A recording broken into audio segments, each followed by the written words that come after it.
இன்னைக்கு நீங்க ரொம்ப நாளா நம்ம எதிர்பார்த்துக்கிட்டு இருந்த ஒரு படம் இன்னைக்கு ரிலீஸ் ஆயிருக்கு.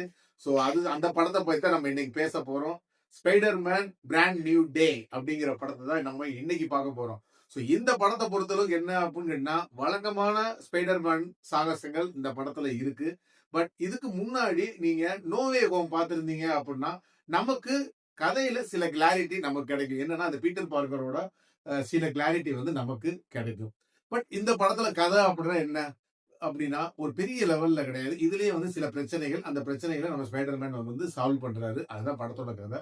பட் இதுல ஒரு புதுமையான விஷயம் என்னன்னு கேட்டீங்கன்னா, இந்த படத்துல வில்லனோட கதாபாத்திரம் வந்து செம்மையா எழுதியிருக்குன்னு நான் சொல்லுவேன். ஏன் அப்படின்னு கேட்டீங்கன்னா, பொதுவாவே ஸ்பைடர்மேன் படத்துல என்ன அப்படின்னு கேட்டீங்கன்னா, ஸ்பைடர்மேனோட கேரக்டர் வந்து ஆதிக்கம் செலுத்தி வில்லனோட கதாபாத்திரத்தை லைட்டா அங்கேயும் டம்மி பண்ணி விட்டுருவாங்க. பட் இந்த படத்துல வில்லனோட கதாபாத்திரம் செம்மையா இருக்கு. ஸ்பைடர்மேனுக்கு ஈக்குவலா இருக்கிறதுனால நம்ம ஸ்கிரீன்ல பாக்குறப்ப செமையா இருக்கு. அடுத்தடுத்து என்ன நடக்கும் அப்படிங்கிற ஒரு ஆர்வமாவும் இருக்கு.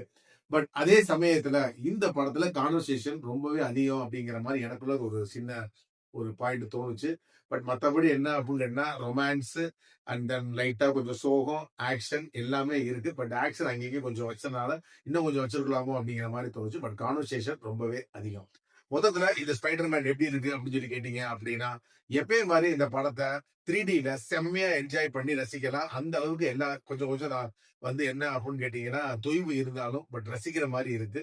3Dல பார்க்கலாம். தமிழ் டப்பிலிங்ல இந்த படம் வந்திருக்கு.